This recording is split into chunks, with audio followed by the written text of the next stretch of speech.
You believe in the politics of identity, don't you? Who doesn't? Well, I suppose the people who believe in liberal democracy, the idea that everybody is equal under the law. It's a different way of looking at the world. People are equal. Ideologies, values are not equal. Religions are not equal. And what I told you before, the cultural relativists, people who believe that all cultures are equal, are the proof of the biggest disease Europe faced in the last decades. Cultural relativists who say Islamic culture is the same as Christianity, allow them and don't demand from them to integrate and to assimilate. This is the worst thing that has happened to us.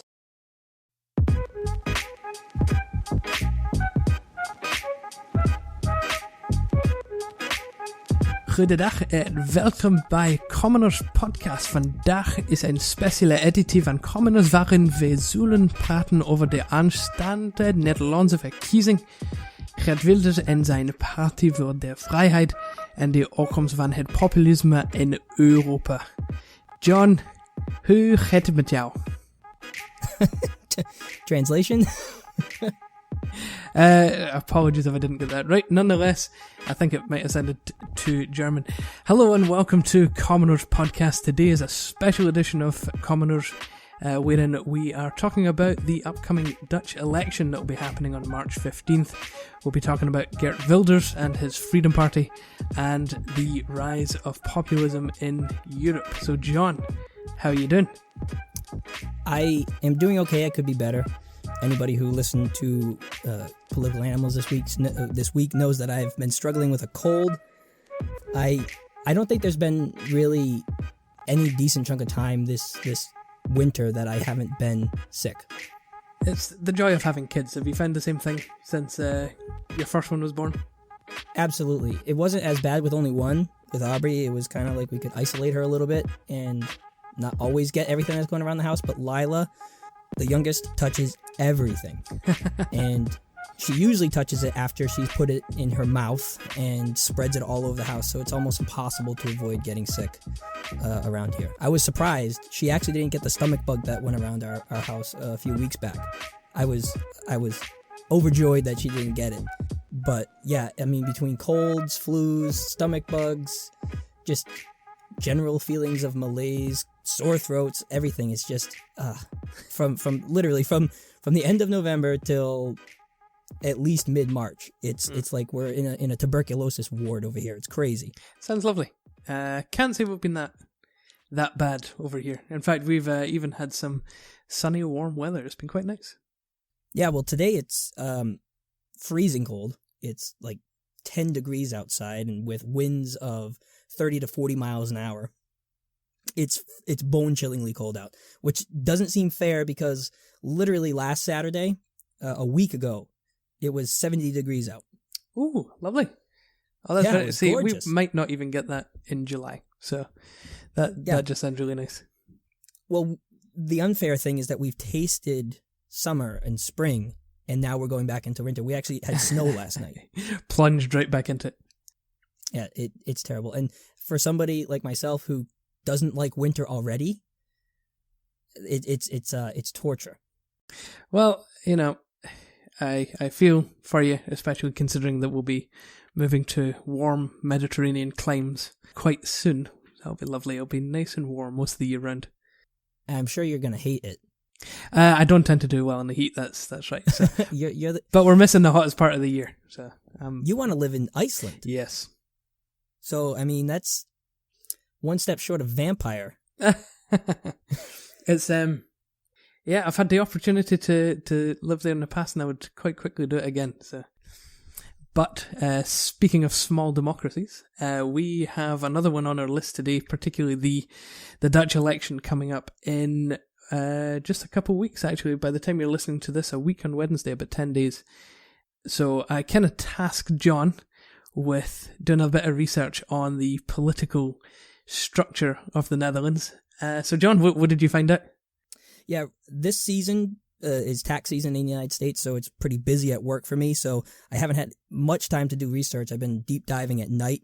And one of the things that immediately struck me, especially in contrast to the United States system, was just how many political parties there are in the Netherlands. I think I read somewhere that there's 26 parties going to be on the ballot. Obviously, not all of them expect to gain seats, but that's something that is much outside of my experience. We have predominantly a two-party system in the United States. Obviously, the Netherlands has a proportional representation parliamentary system. So generally, the percentage of votes that you get as a party translates into a certain number of seats in the parliament. And this can lead to pluralities, or mostly it leads to pluralities, I should say. And it seems to be especially the case in places like the Netherlands, where their current parliament is spread between many different parties. I'm just going to read off a list right now. There's two houses, the House of Representatives and there's the Senate. The House of Representatives are the elections that are happening next Wednesday. The House has 150 seats that are up for grabs, essentially, meaning that 76 seats would be an absolute majority. But as we'll see, that's something that rarely, if ever, happens. It has never happened. It has never happened in the Netherlands. You're right. So right now, the People's Party for Freedom and Democracy, which is it's a socially liberal party, but they're also fiscally conservative, they hold 40 seats. The Dutch Labour Party, which is essentially a social democratic party, holds 35 seats. The Socialist Party, which is even further left-wing than the Labour Party, holds 15 seats. The Christian Democratic Appeal holds 13 seats. Geert Wilders' right-wing nationalist party, the Party for Freedom, holds 12. The Democrats 66, which is really an interesting party, actually. They were founded by a group of intellectuals in the 60s with the purpose of democratizing the system. They hold 12 seats. The socially conservative Christian Union holds 5 seats. The Grain Links hold 4 seats. The Reformed Party, which is literally, and Adam, you'll appreciate this, literally a Reformed Calvinist party. Yes, I thought I would appreciate it. It holds 3 seats. Yes. The Party for Animals, which is a single influence party, as its name suggests, a single issue party, I should say, and they focus more on influencing policy. And that's one thing actually that happens in proportional representation, where there can be democratic deficiencies. So if you need a majority and you want to form a coalition, smaller parties like this can take their key issues that really not a majority of the voters care about, or many voters at all care about, and get their policies passed because they essentially hold that over you for their cooperation. So what the Party for Animals does is they've actually been able to pass many laws and bills that specifically protect animals because they have helped push certain coalitions over the top to be able to implement their agenda. They hold 2 seats. 50 Plus, a party focused on really only the interests of senior citizens and pensioners. They hold 1 seat, and the remaining 8 seats are held by independents. And as fractured as that is, from what I've been able to tell from recent polling, no single party is predicted to gain more than like 28 or 29 seats in this upcoming election. So it's going to be even more spread out among these parties that we've listed here. So Geert Wilders and the Party for Freedom has been polling pretty high, and they have a good chance of getting a plurality of seats. But as you can see, since so many seats go to so many different parties, my question is to you, Adam, and we know that coalitions have not been stable in the Netherlands in the past. What are the chances that somebody so far to the right, somebody so extreme like Geert Wilders, even if he wins a plurality of the seats, what is the probability, or what is even the possibility of him forming a stable coalition and not even being necessarily shut out of the government? It's very unlikely that he'll have any part of the government. So essentially the reason why we're talking about this is because of this man, Geert Wilders. He's the leader of the Freedom Party, which is an anti-Islam party. It's a party that is riding on the popularity of right-wing populism that seems to be moving throughout Europe, and essentially was the same force behind the Trump campaign as well. This idea of making the Netherlands Dutch again, making it great again. And so he's obviously quite a divisive figure. He's not going to have any part of the government, largely because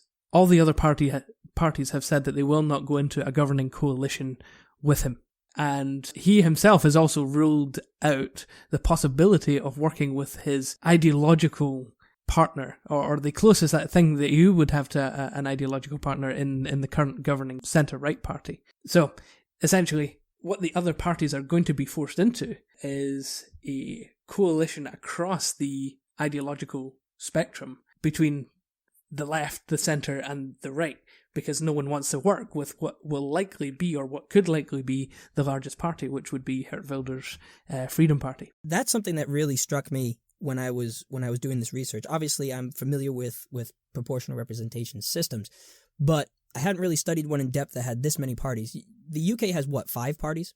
The UK actually has a huge number of parties, 26 or so, again, 30 or so, but only a few of them actually managed to get into the Parliament or any of the governing bodies, whether it's the Scottish Parliament or the Welsh Assembly or whatever, largely because we have a different system from the Netherlands. So in the UK, for the Westminster Parliament, there's a first past the post system with 600 constituencies.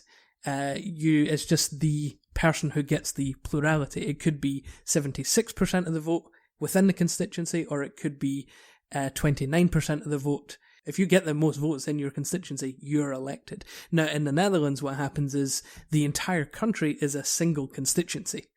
And what they do is, as you said, proportionally separate out the number of seats based on the amount of votes that the party receives. So, different systems between the UK and the Netherlands, which is why we in the UK have 30-odd parties, but only 5, 6, maybe 7 in the Parliament, whereas the Netherlands has 30 and has 10 or 11 represented in the Parliament. So. Right, for such a small population, too. For about 16 million, that's right. It's about it's quarter of the size less than the state of New York. Yeah. That's what kind of struck me as very interesting, is that somebody who could win the plurality of votes could literally be shut out of governing at all. Yes. So, in the United States, we have a pure first-past-the-post system. So, if 50.01% of people in a certain state vote for a Republican and 49.9% of them vote for a Democrat, you lose, no matter what. It's just, you straight up lose. And then you have 49% of the population that feels misrepresented. It feels like they don't have a representative in government. That's right. So it can be pretty divisive in the United States. And the thing is, it's much easier for parties to gain majorities in the United States because there's only 2 of them. Really, there's functionally only 2. So you do see, like with George Bush and some parts of Obama's administration, where they were able to put through many of the things that they wanted. Bush got almost everything that he wanted because he had a very compliant Congress.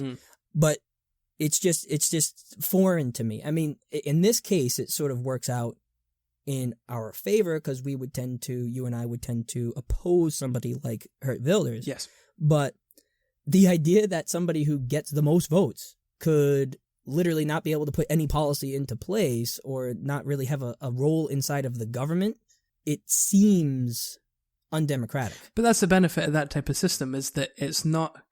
You look through the other parties, for instance, and in the Netherlands you've got the left is kind of split between a lot of parties, between the socialists, the social democrats, the green left. Now, obviously, the Socialist Party, the people that support them, would be more likely to vote for people in the Green Party than people in the centre-right parties like the Christian Union that's socially conservative, for instance. So what it means is that the Parliament works on an ideological consensus and not a single party consensus. So it means that, for instance, if Geert Wilders does get the most seats in the Parliament, but and I think the polling has shown this as well, kind of your centre to left-leaning parties have all seen an uptick in their support, except for one.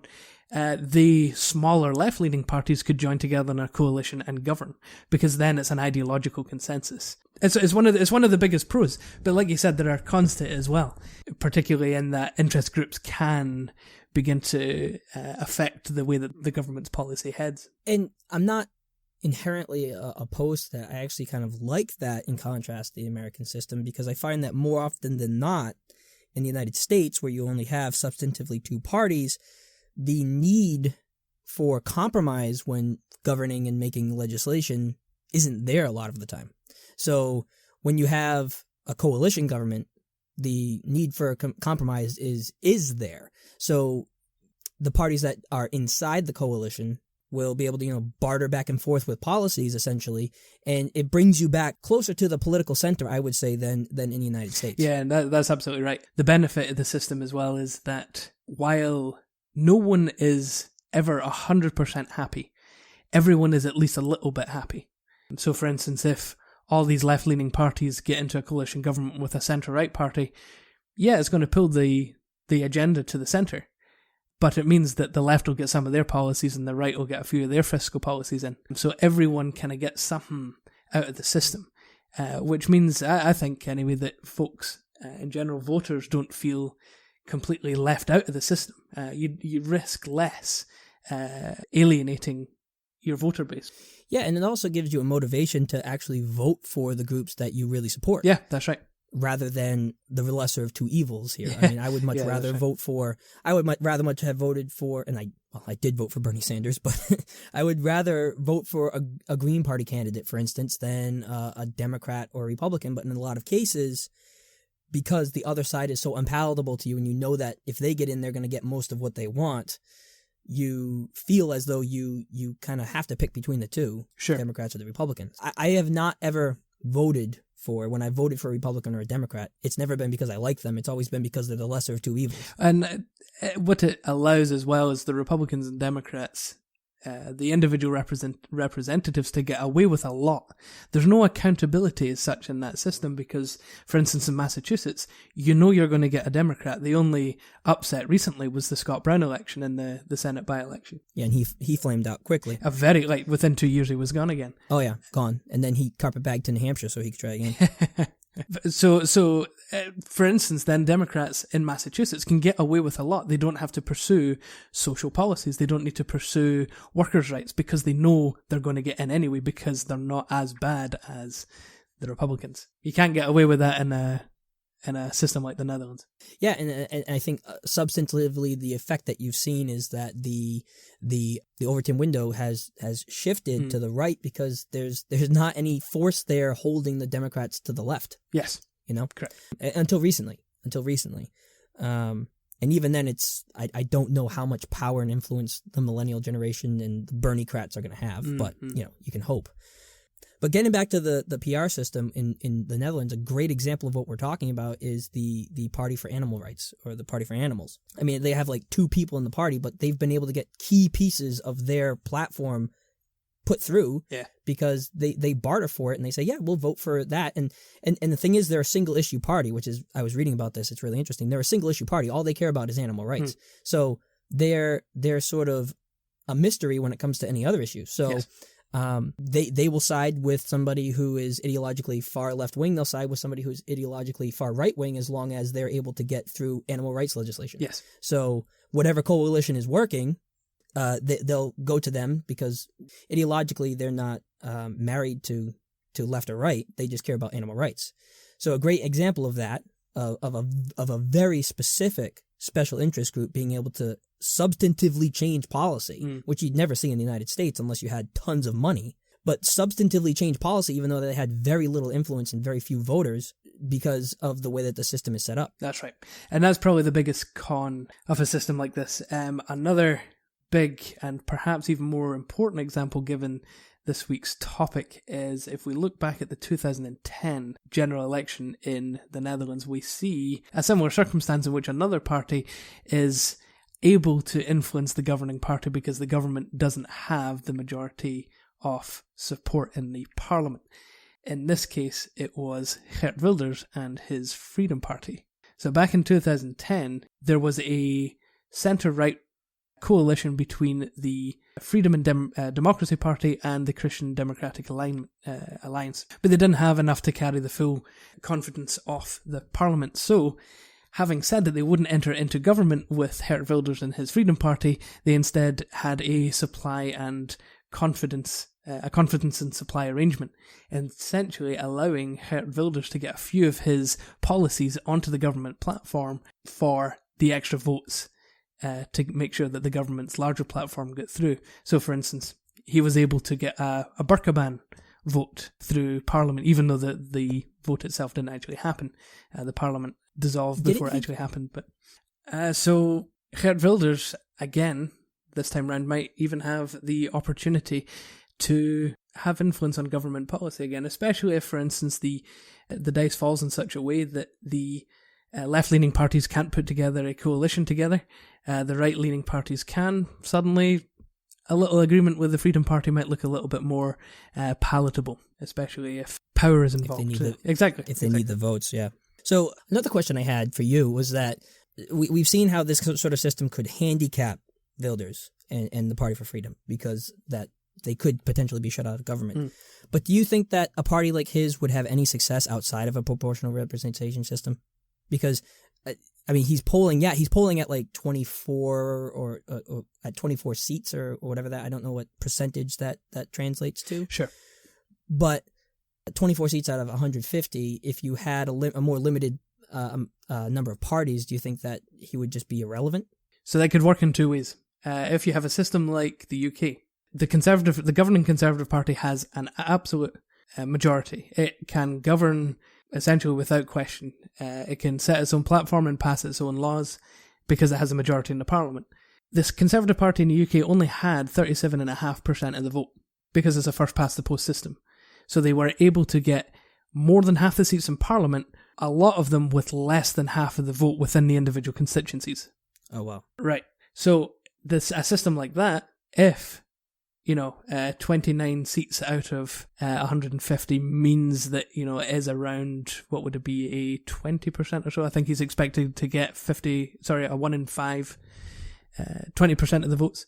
Then, given the number of parties in the Netherlands, he could actually come out with an absolute majority in a first-past-the-post system, in the same way that the Conservatives have here in the UK. On the other hand, if enough people are tactically voting, then he could be wiped off the map completely. So, it again just depends on the circumstances. I think it's difficult to think about, but my hope would be obviously that most people would be against his rhetoric, that they would tactically vote. And the problem is then that there are inconsistencies and injustices within that system that see parties that don't really represent the majority of the people governing. That sort of goes against my feeling of democratic principles. but it happens in the UK just now. For instance, there is an ideological majority for the left in the UK, right? But you've got the right wing party governing, and an absolute sense as well. Well, in the United States, you had 53 or 52 whatever million people vote for Hillary Clinton, and like 2 or 3 million less vote for Trump, but he's president. So there doesn't seem to be a perfect system that takes care of all those technicalities. I haven't found a system that does that yet. But in my research, I mean, obviously I was a political science major, so I've been familiar with proportional representation systems. With all the flaws of those systems, I still probably would prefer it to what we have now, at least in the United States. And it would be my preference even over the first-past-the-post system here in the UK. Well, I mean, even if you look at the polling data, people who live in countries with that sort of system are generally more pleased with the government than places with 2 parties and a first-past-the-post system. Sure. Because there is more opportunity for representation. So given that what we know about the Netherlands and that coalitions are hard to form, they're not stable, yes, usually, and that an outright majority has not ever happened in the Netherlands. Modern Dutch politics essentially started in 1800, and since then, as far as I can find, there's never been a Dutch majority government in which one party has had more than half the seats in the parliament. Given that, and given the fact that it doesn't seem likely that Wilders could put together a coalition, what are the likely or probable coalitions that you're talking about with the left on the left side, on the left wing? Yeah, so stability will be the big question here, I think. I'm not sure how long any coalition that's put together will last. So obviously the Dutch are used to coalition governments, but we know that coalitions are shaky. In fact, this is the first government to make it through a full 4-year term since 2002. There's been 5 elections between 2002 and 2012 when this government was actually elected. So they are quite shaky. A big problem here is that most coalition governments, in fact, you need to go all the way back to the early 1970s to find a coalition like this. Most coalitions are 3 parties or less. They're either 3 parties or 2 parties. And because of the number of the seats that the Freedom Party is supposed to get, and the size or the number of the seats that the other parties are supposed to get, we're looking at essentially a 5-party coalition.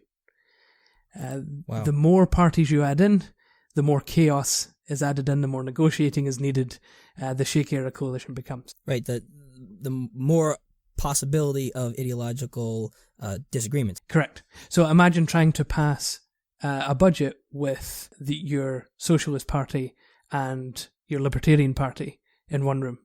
Right, okay. Yeah. Quite no, difficult. No, understood. So there are a few potential coalitions. One option is a grand coalition. This is essentially the centre-left and the centre-right getting together. So you're talking about the two governing parties just now, the Freedom and Democracy and the Labour Party, coming together with the Christian Democrats, the Democrat 66 and the Greens. So, I mean, can you imagine the Greens and the Republicans sitting together and, hashing out a budget or hashing out social policy? It's just so difficult. The other options are a centrist coalition that adds in some centre-right parties to the detriment of some of the centre-left.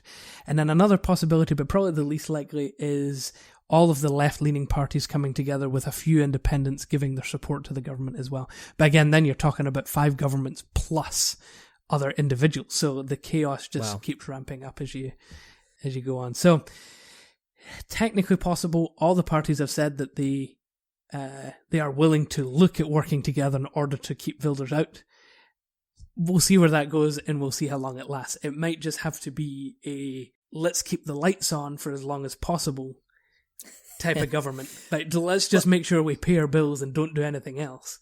It's 5 elections in 10 years. Yes. That's another drawback, really, of this type of system where you're dissolving governments. That's on average once every 2 years.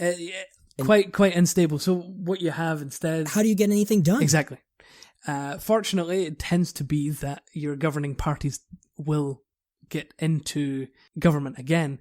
So as they continue their program for government, it's just their partners tend to switch. So, I mean, looking at this, I haven't done any research into the statistics, but I would guess that the only sort of things that actually get passed are things that have very broad support then. They tend to, and in Dutch politics, some things get broad support where, it's quite normal of a progressive country. For instance, LGBT rights has broad support. Euthanasia has reasonably broad support. There are things that all parties can agree on. Gender equality is another one that almost all parties, except the Reformed Calvinist Party. I think these guys are hilarious. Even the CDA, the Christian Democratic Appeal, they're not. No, they'd actually far to the right on gender issues. Yeah, no, they're actually a centrist party. The Christian aspect of their name is kind of Christian in moral ethos. So what they're saying is, do good to each other, seek justice for everyone. It's these types of morals. It's like a traditional Christian Democratic Party. Essentially, yeah, kind of similar to Merkel's party in Germany. Mm-hmm. Okay. Nominally Christian. Exactly. So you have Muslim and Hindu members of the CDA, even though they have Christian in the name. So it is more of a party of ideology rather than of specifically religion. I have to ask. I mean, you are Reformed, right? You're more or less a Calvinist. How does it make you feel seeing your ideology in government? Well, fortunately, the Reformed Party will never get into government. They currently have 3 members of parliament, and I don't think in this election they're supposed to get any more or any less. But if you look through their platform, they're quite nuts. No. Yeah. Like some of the basic stuff. Like, so I was really excited. All right, here's these guys. They're going to be Kuyperian. They're going to be separating their spheres. They're going to separate church and state, and they do separate church and state. But they don't believe in freedom of religion. Oh, so they say that Christianity is the only religion that can exist within the state.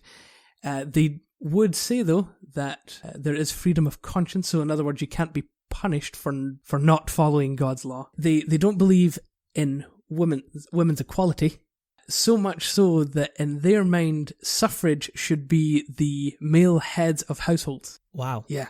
Suffrage should be limited to male heads of household. So I was going into this thing thinking, oh, cool, let's see what Reformed politics. Oh no. Then how the hell in a place like the Netherlands did they get 3 seats? Because it's an incredibly, or there are still elements of the Dutch population that are incredibly reformed, incredibly conservative. Because remember, like the Reformation essentially came out of Holland. They were the big push behind the Calvinist Reformation.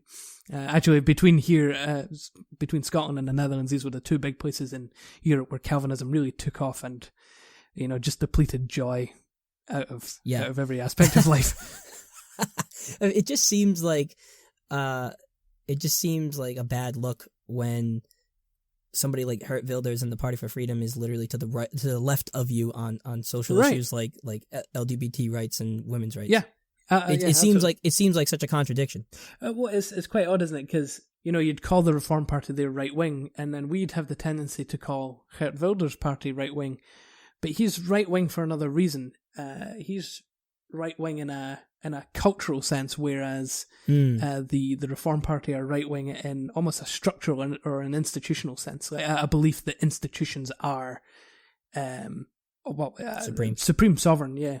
And everything works within those institutions by virtue of law and order. So that's kind of Kuiperian kind of separation of spheres. It's just a little bit more extreme. It's essentially the working out of Kuiperian sphere sovereignty theory in a very, very strange conservative way, I'd say. Because I'd say Kuiperian sphere sovereignty theory could lead someone like myself, who is actually tends towards the Reformed theology anyway, also be able to advocate for, LGBT rights, gender equality, these types of things. I would say that that's on the basis of Kuiperian sphere sovereignty theory.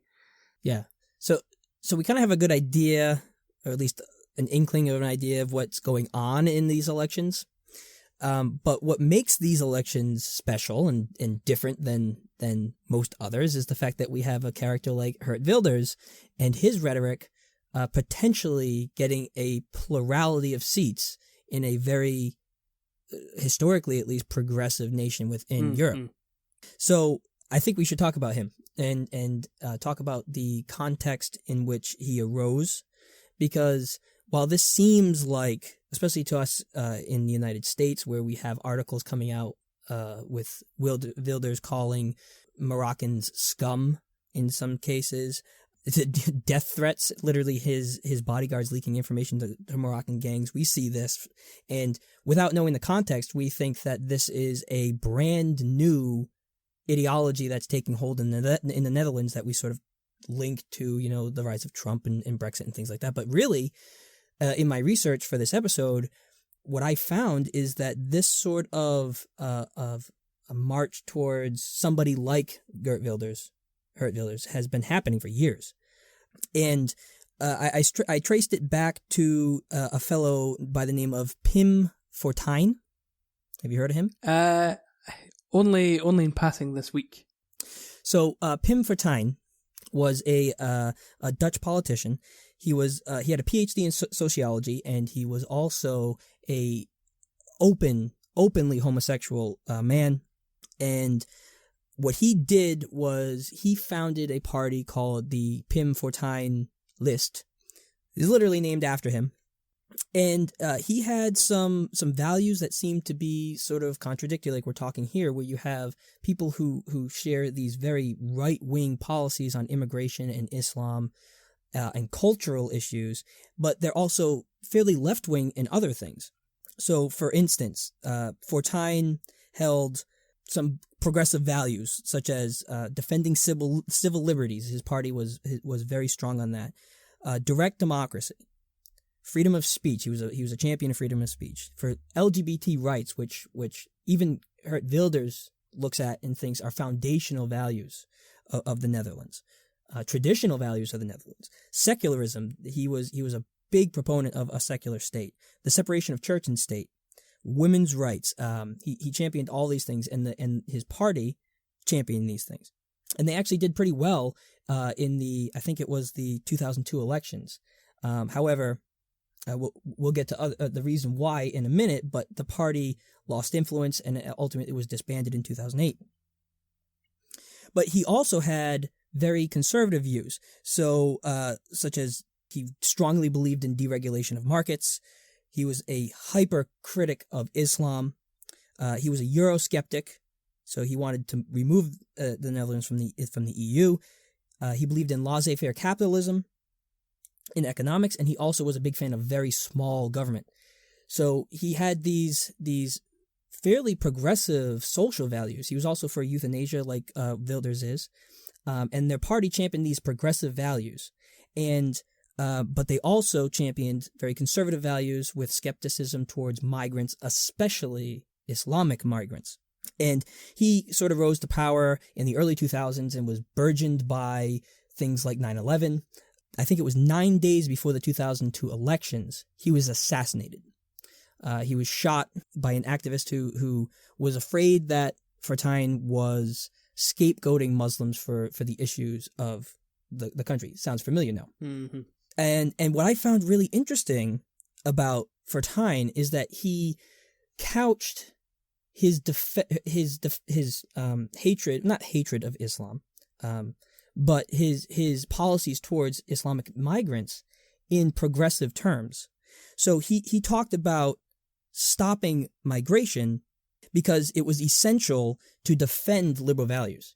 So he championed these liberal social values of the Netherlands and said these are the greatest things ever, but we are letting in historic numbers of people who don't hold to liberal ideologies. And so you could lose the culture war in that way. I think in the last episode that we had, you even brought up the instance of, say, there are many Nazis living in this fantastical country coming to your country in droves.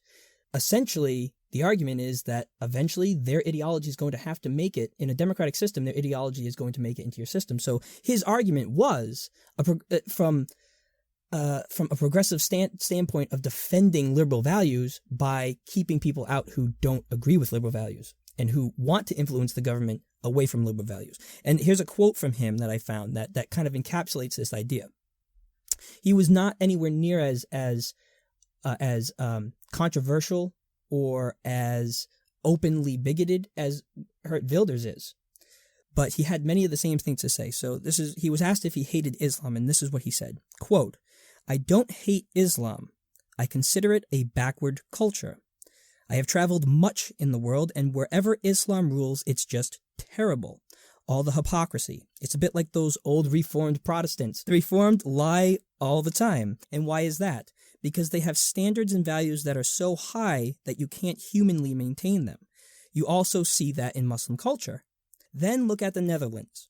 In what country could an electoral leader of such a large movement as mine be openly homosexual? How wonderful that that's possible. That's something that one can be proud of, and I'd like to keep it that way. Thank you very much." So here he's talking about these progressive values of having openly homosexual leaders, and in other cases, women's rights and LGBT rights. But he's using those values and the fear of losing those liberal values as his reasoning behind cutting out Islamic immigration. And I think you can draw parallels between that and what Geert Wilders is doing now.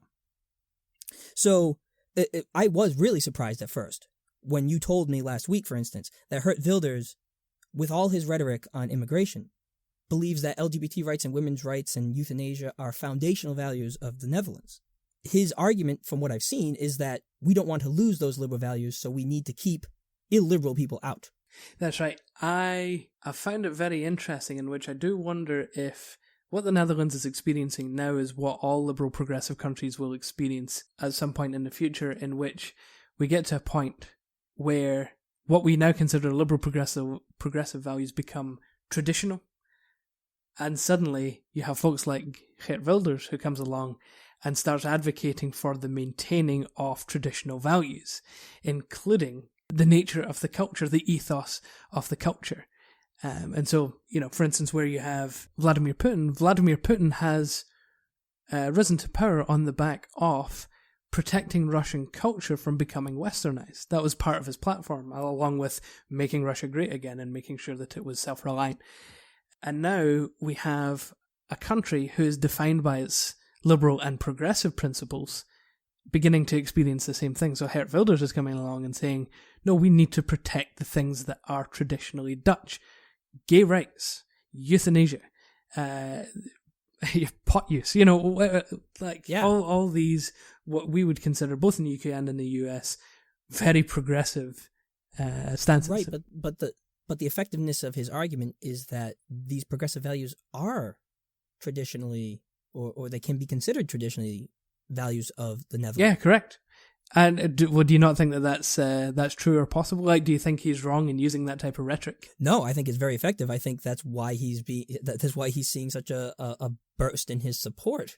It makes people feel like they're not bigots. It makes people feel like they're not xenophobes because they're defending progressive values. They're not bad people. They just, they don't hate the Muslims. They just don't want their ideology to take over their country. And I think that's why he's been so effective.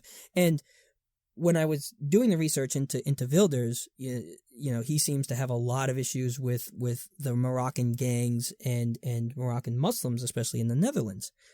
And the fact of the matter is that Moroccan Muslims and their community has been in the forefront of the Netherlands politics and the public mind, essentially, for years. There was this guy, Theodore van Gogh, who worked with Ayaan Hirsi Ali to make a short little film called Submission, which can be loosely translated. The word Islam can be loosely translated into submission. And it was a very provocative film about how Islam treats women. And he was assassinated. He was shot dead in the street for producing this film with Ayaan Hirsi Ali. And he was assassinated by a Moroccan Muslim. And so this sort of blew up. And the quote-unquote problem of Muslim immigration, and specifically this sort of Moroccan Muslim community, has been on the public mind for years leading up into this. And so it's no coincidence. It's no coincidence that Geert Wilders is, if you want to say, scapegoating these communities, because he didn't pick them out of a hat. This is a long political journey to this point. People know what he's talking about when he's talking about these communities. People know the history of the politics of this situation. So what I found, at least, which was very eye-opening for me, is that all of his rhetoric, you sort of have to put it into context of what's been happening. And you can see from the context in which it's been happening why it's so effective. So would you say he's justified then? So something I found really interesting with Wilders is that, so when you had Pim Fortuyn, he had extreme views, obviously. But the closer he got to power, the less extreme his rhetoric was. With somebody like Geert Wilders, it seems the closer he gets to power, the more extreme his rhetoric gets, and it doesn't hurt him. And so I think it's sort of like the political calculus that Donald Trump made, where if you're bombastic and if you're if you say these things that you're not supposed to say, it can potentially help you, especially since people might feel like the culture of political correctness doesn't allow people to say these things. So people who are actually bigoted, or people who are afraid of the problems that are coming along with these migrants coming into the country, they feel like he is actually representing what they are thinking. He's saying what they're thinking. And that can be powerful. I watched some video of interviews of people on the streets of the Netherlands, specifically about Geert Wilders, and the things that they were saying were so similar to what people were saying about Donald Trump.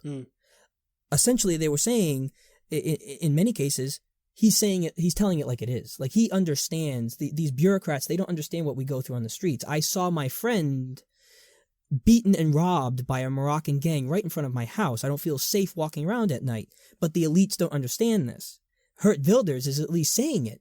And they say the same things that Americans were saying about Donald Trump. Yeah, I know his rhetoric is bombastic and some of the things he says are terrible. I don't think he's going to actually do all these things once he gets elected, but at least he's trying to represent the people on the ground who are feeling this way about a problem that the left doesn't seem to be willing to address. And in many cases, people view that as the left just being completely out of touch with what they feel is a serious problem. And so Wilders is sort of tapping into, I know the cultures are very different between the Netherlands and the United States, but he's really tapping into the same sort of animus that Trump was. Do you think I'm misreading the situation? No, I don't think you are misreading the situation. I think the only problem is that we have a difficulty, particularly as progressives, in which we have particularly a social progressive using a particular section of the society as scapegoats. So really it's getting back to what we were chatting about in our last Commoners episode, in that at what point do you limit the freedom of speech for the sake of the foundational principles of your society? Because on one hand you could say that Geert Wilders is in the right because there is a risk coming from another part of the world that's putting at risk Dutch values and Dutch principles. At the same time, you've got progressives outside of the Geert Wilders camp that view his rhetoric as scapegoating a group of people in order to push his agenda. And so his own rhetoric, Wilders' own rhetoric, is dangerous to progressive values. His rhetoric is extreme. Right. Much more extreme than people have come before him. Yes, correct. Like Pim Fortuyn, like we were saying. But both are an issue of free speech. In other words, I'm not entirely sure who is more in the right here. Actually, no, I do know who's in the right. The side that gives the most dignity and the most equality to all of its citizens, i.e. not Geert Wilders. But in terms of this idea of freedom of speech, would it be far more effective, or does something need to be done about Geert Wilders' extreme rhetoric? Because in the Netherlands, there has been a growing shift away from the foundational principles of equality. Like, there are Dutch Moroccans that are potentially not treated fairly and equally within the society, or certainly won't be if Geert Wilders can come into power. Right, I mean, he wants to literally ban the Quran. So not to rehash last week's episode, because I think we really fleshed out my ideas on free speech.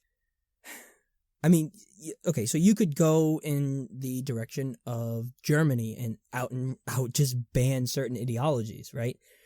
But again, I go back to the fact that I'm not comfortable with restricting words, because I'm not convinced that his rhetoric alone is what's causing these issues. That's the nature of these types of arguments. You take small groups of people and you say to the populace, we have issues, we're worried, we're scared. It's all of those people in that community over there. And that is not a principle that any progressive liberal country would want to have. Right. So my question is this, I guess. Are the people feeling these things because he's saying them, or do they feel them already and it's just that his words are putting out into the open what they think? I think it's more of an Overton window issue, in which there has been rhetoric that has scapegoated certain people, and it has now become acceptable within the scheme of the national dialogue to accept that into the political sphere, essentially, into the political dialogue, because of Geert Wilders and his particular rhetoric, and of course his predecessors. Right. Okay. So I'm going to piss off some progressives. Okay, with what I have to say next. I am still uncomfortable with the idea of limiting free speech. Free speech, freedom of speech, and freedom of action are different things. Obviously, if he gets into office and then he tries to do something that is completely illegal, that's, I think you need to stop that. But I honestly think you're gonna give more fuel to the fire of his base if you limit the things that he's saying. I mean, I wouldn't say that he's necessarily a sympathetic figure, but he could become one. My question is, would I punch Geert Wilders in the face? Essentially, would you punch Geert Wilders in the face? No, I wouldn't. Essentially, the question goes back to kind of what we were discussing last week, and you're right, we don't need to kind of flesh it out again. Does a progressive liberal country have to limit what is said in the public sphere, particularly by political leaders, in order to maintain its particular values? So that is interesting. If you're going to separate political leaders from citizens, then I might support something like that. But all right, so this is the part that I have to get to where people are going to probably be upset with what I have to say. Again. So yeah, I don't make it a secret that I am not a believer in God. So I'm not a subscriber to any religion. And I want to make it clear that the things that I'm about to say about Islam, I would say about any religion, almost any religion, Christianity included. As a secularist, as a progressive, as somebody who values deeply liberal ideals, I can't turn a blind eye to the fact that religions in general, and specifically now, because we're dealing with this in this episode, Islam holds very illiberal ideas. And you can say what you want about different interpretations, but when you have a majority in a country, for instance, that thinks that the punishment for apostasy or not, or leaving Islam should be death, which we see in Saudi Arabia and places like Egypt. If you're going to have large amounts of people coming into your country, and it's not as big of an effect in the United States because we have so many people, but when you have European nations that have smaller populations, 1 million people coming into your country in Europe is a significant percentage of your population. So I hate to say this, but in some ways I do sympathize with Wilders, not necessarily his rhetoric or his policies, but his thoughts that, similar to what you were saying last episode, you gave an example. If 1 million Nazis were to come into the United States, would we not have to then fear that their ideology is going to make it into our government? If you have a high number of people coming from places that do not hold liberal values, if you have people who do not hold liberal values coming into your country, you do face a possibility, at least, of your country being influenced to sort of abandon those liberal ideals. You know, do you understand what I'm saying? So, that's not going to sound very progressive, but essentially, it goes back to what we were saying last episode, and I guess this is where I'm willing to go to protect progressive values. And also in our live stream we dealt with this, where we talked about cultural relativism, and I don't believe in cultural relativism, which is, you know, it's a hard stance to take because I am ultimately a moral relativist, but I can't look at a society that does not let women drive or punishes gays with death or apostasy with death or witchcraft with death and equate that to a country that has people who are for women's rights and LGBT rights in government, and open homosexuals in government. I can't, a society that accepts those things and a society that condemns those things, I cannot say they are equal. So while I disagree with his ideas of banning the Quran, for instance, right? That is against liberal principles, because liberal principles, we do have freedom of religion. However, I don't think it's unreasonable, especially in a nation that has a smaller population that would be more affected by it, to not necessarily ban immigration or anything like that, but be more selective in your immigration process. I mean, countries all over the world are very selective about their immigration process. Muslim nations are very selective about their immigration process. New Zealand is extremely selective about its immigration process. I don't think that's something that should be out of the realm of possibility. I guess what I'm getting to is I don't think it's a black and white issue where you can say, well, more conservative ideals towards immigration are always a bad thing. His rhetoric and the way he's going about it, I obviously disagree with, but the sentiment of wanting to be able to control the immigration into your country more, I don't disagree with. It's actually quite funny because I've got a list of questions here for you that more or less uses the exact points that you just said about yourself to kind of back you into the corner of, well, maybe I could actually support Geert Wilders and his policy. I was going to use the discussion that we had about cultural relativism to kind of say, well, you're the one that is saying that there are better cultures than others and better cultures should be defended. Therefore, well, that's exactly what Geert Wilders is doing. That's exactly what he believes. He thinks that the Islamic cultures are less than his, don't have as enlightened values as his, therefore keep those with Muslim values out. But I do get what you're saying. I recognise, for instance, that you wouldn't do things like banning the Quran. But the problem is that Geert Wilders is working within a culture, within a context of not refugees. There's only like 13 or 30, what was it? So the government expected 90,000 refugees to come to the Netherlands. Only 31,000 asylum seekers ended up actually there. A third of what the government expected. What the Netherlands is dealing with and what Geert Wilders is particularly pointed at is the Moroccan Dutch or the Muslim Dutch who have been there for 2-3 generations now.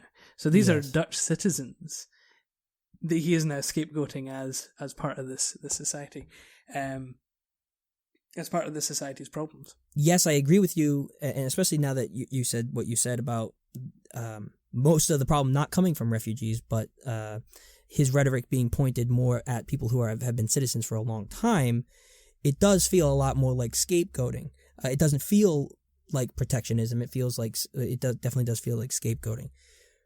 But I guess my question is there any legitimacy at all to his arguments? Is there any legitimacy at all to the fact that these populations are maybe? And I'm not even trying to say that it's an inherent property in these populations that of course we need to get rid of them because they're causing these problems. But do we see elevated criminal activity in those cases? Do you know anything about that in the UK, for instance, or other European countries? I wasn't able to find great statistics on this sort of stuff. But essentially, my approach to it then would not be banning the Quran or anything like that. My approach would be, there's obviously some sort of systemic issue. Maybe it's even from disadvantages because of whatever in the government, maybe. What would be the causation of those statistics? Not I wouldn't scapegoat the population as a whole because those statistics exist. So, for example, in the United States, African Americans make up a very small amount of the population. I think it's like 10 or 12%, but they do account for a higher percentage overall of the population of arrests and drug arrests and violent crime and things like that. So somebody in the line of Geert Wilders, somebody who's conservative and not progressive, would look at that and say, well, there's something inherently wrong about the African American community. That is not what I would say. I would take the more progressive argument towards it, which is that there are some systemic issues that are affecting these populations that are causing these effects that we see. So we know we have a long history in the United States of segregation and racism. And even though we are not in the period of slavery anymore, even though we are not in the Jim Crow era anymore, those things reverberate throughout history, and they still affect these people, regardless of whether we want to agree with it or not. So, honestly, looking at this, at the statistics is not, inherently conservative, or it's not like that's not a progressive thing to do. Like, honestly, and I think that is where liberals have kind of fallen off, is that when we sense, and it comes from a good place. I'm not saying that this is a bad thing. It comes from a good place. When we sense that minorities are being scapegoated, or that, conservatives are using these statistics to say that these people are inherently bad because they are those types of people. It's not a bad thing to actually honestly look at the situation. So the thing that that liberals a lot of times get in trouble for is you have people out defending Islamic nations, like majority Islamic nations, saying that, oh, they're just misinterpreting Islam and Islam is the most feminist religion in the world, when, I mean, yeah, maybe that's an interpretation for you, but it's not an interpretation for many, many other people. Honestly looking at the situation and saying, yeah, well, there's a lot of illiberal ideas in there. That's not racist. That's not xenophobic. That's not, I wouldn't say that that's like a moral failing, but how you approach it, how you deal with that, then I would say shows who your true character is and shows whether you're a progressive or not. But like the whole hullabaloo about Obama never saying radical Islamic terrorism, right? I didn't ever really think that was an issue, but it does highlight sort of an unwillingness for the left to be honest with themselves and then grant people that, yeah, okay, well, we are seeing these higher levels of crime or whatever, instead of just pretending that it doesn't exist. And I think that's what brings these people who understand that these problems do exist into the arms of people like Donald Trump and Geert Wilders, because there's no solution offered by the left. It's just, let's pretend that it doesn't exist. I mean, is that unreasonable? No, not at all. And particularly in the Dutch case, for instance, with you've got Moroccan Dutch folk who have been there for 2 or 3 generations. In fact, many of them aren't even Dutch; they're still Moroccan, because Dutch nationality law is jus sanguinis, which means that it is citizenship by blood, not by birthplace. So you certainly do have a number of people who are left out of the kind of the societal mainstream, and it does tend to be these communities that are the poorest, and so, similar to the African American communities in the States, smaller communities, but a larger proportion of the crime, largely due to the cyclical nature of poverty and crime. So when Geert Wilders does come along and say it's these people that are the problem, let's chuck them out, it is poorly undignifying to the people who are suffering from systematic neglect and poverty. I guess essentially what I'm trying to say is I don't agree with Geert Wilders. Right? I think that he's a reprehensible character. However, I do think... I'm not a racist, no, okay. but... No. Okay, stop. I do think that his type of conservatism is very dangerous, because he tries to couch it in terms of defending liberal values and defending values that people hold dear. And for people who aren't playing for a side, right? So people who aren't all the way to the left and saying that there are no problems, right? So let's not worry about it. It's a racist thing to even question if there's a problem. Or people all the way to the right who are like, of course there's a problem, we need to deport these people. But for reasonable people in the middle, you could almost see how people, like, I mean, I know reasonable people who voted for Donald Trump, right? This is sort of that same thing. And if this is the brand of conservatism that's sweeping across Europe, which it seems to be,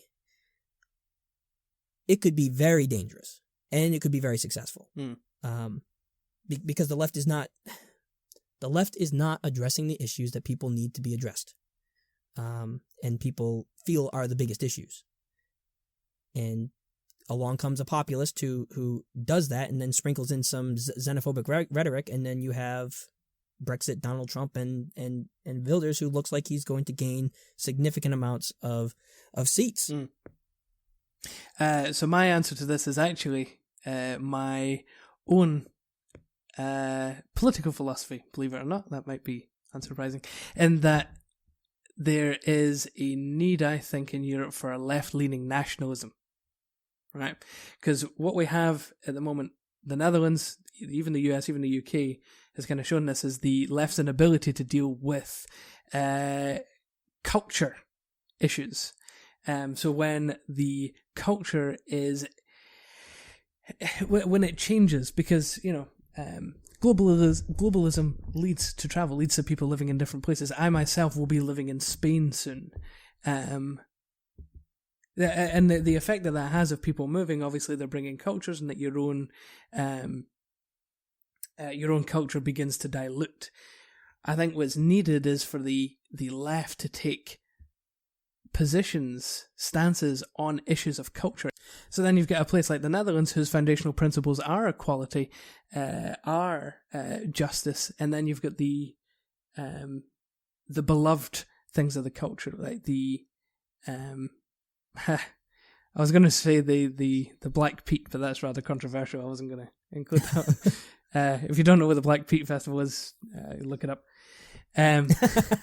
But just like the stereotypically Dutch things that the culture holds on to. So in Scotland, for instance, I think there's a great place for left nationalism that sees not only our freedoms enshrined, I think, in an independent country, but also our values of dignity and giving people who disagree with us dignity, and immigrants dignity. I think there's a huge space for nationalism while being the defender of a particular culture and way of doing things, to be giving dignity to other people. And I think that's what Trump misses out on.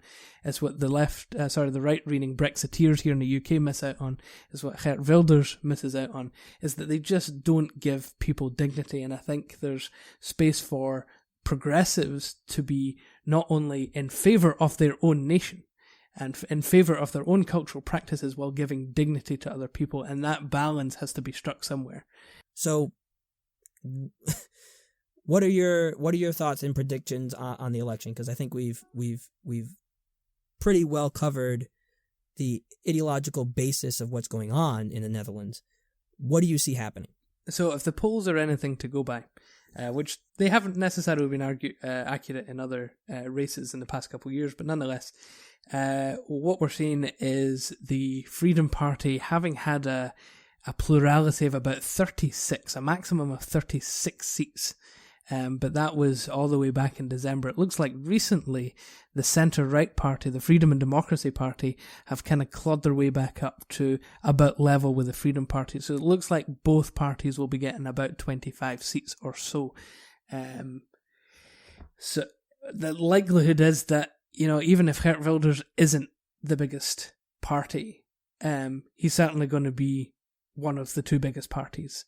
I think Europe and possibly commentators and analysts, political commentators and analysts, as they look at these races that are happening in Europe this year, and they see, right-wing parties like the Freedom Party just falling short of their expectations, or Marine Le Pen, when I think predicting that she loses quite handily the presidential race in the second round, or you see that the Alternative for Deutschland in Germany only get about 12-13% of the vote.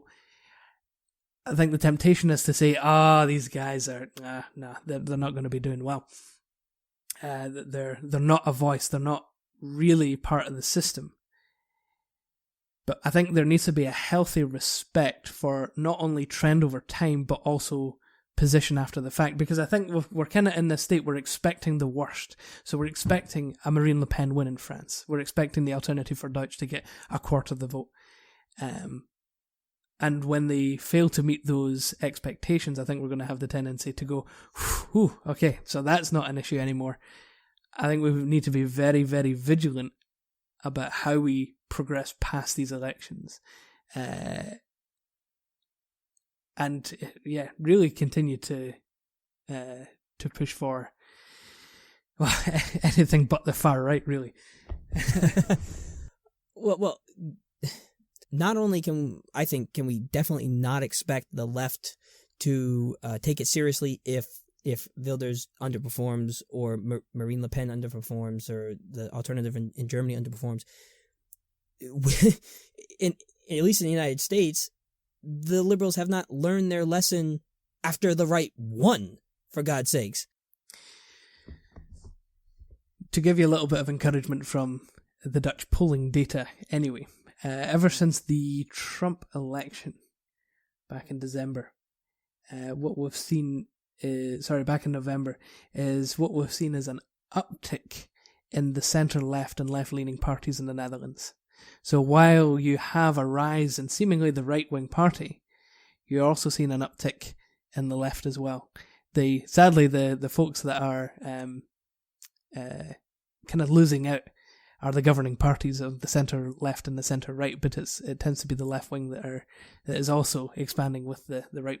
That's so I guess to put a cherry on top of this episode, yeah, Wilders is probably going to gain seats, may even get a plurality of the government.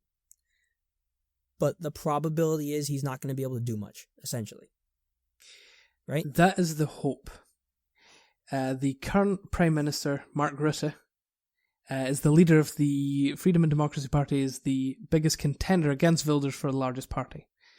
He went into the 2010 election saying, I will not work with Geert Wilders.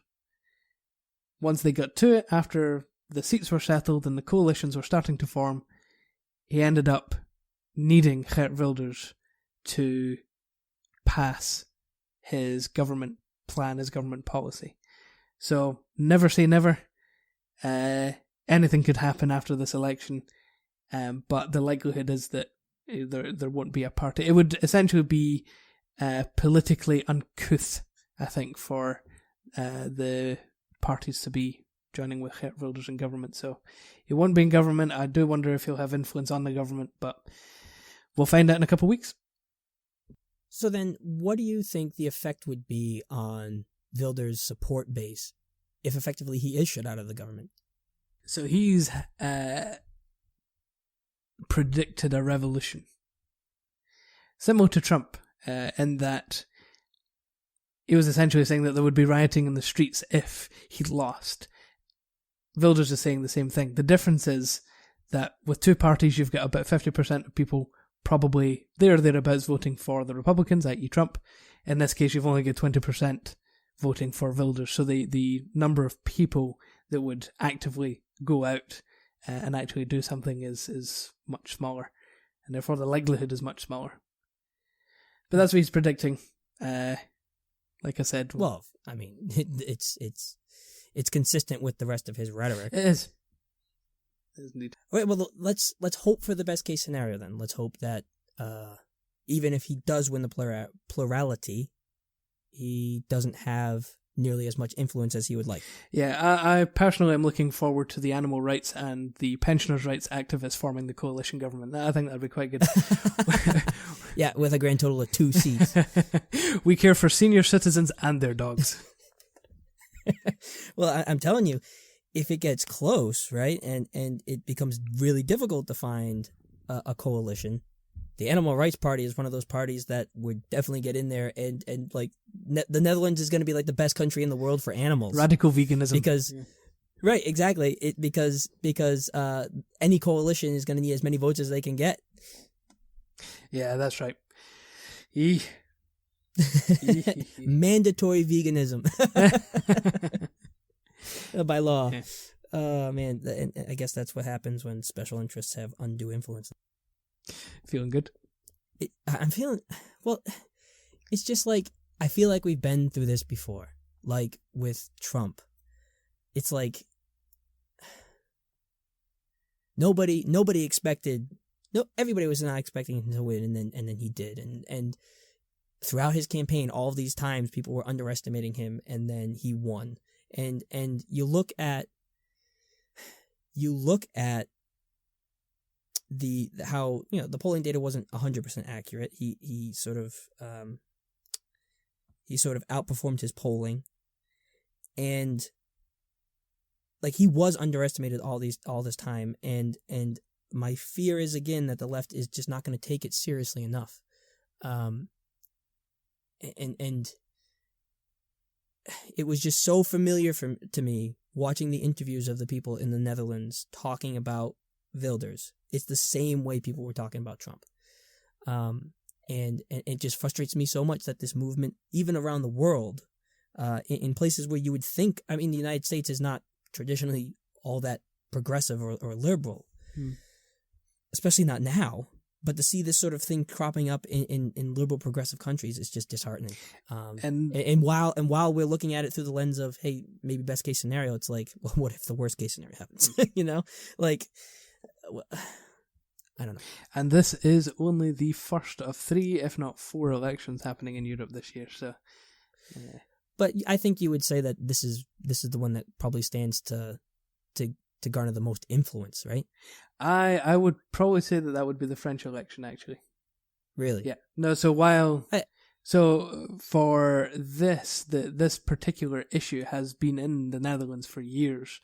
The rise of the right in France is a very new, reasonably new, at least in terms of their acceptability thing. It's the first time that the far right will actually be in the second round of the presidential election. If that's not influence, I don't know what is. Plus, France has far more power than the Netherlands. That's true. That is true. Well, I mean, didn't you just say that you expect Le Pen to lose pretty handily, though? Yes, so her power will be 0, but her influence will be much larger, I think, than Wilders in the Netherlands, even if he wins the plurality of the parliament. Ideologically, you mean? Essentially, its effect on future elections, yeah. Yeah.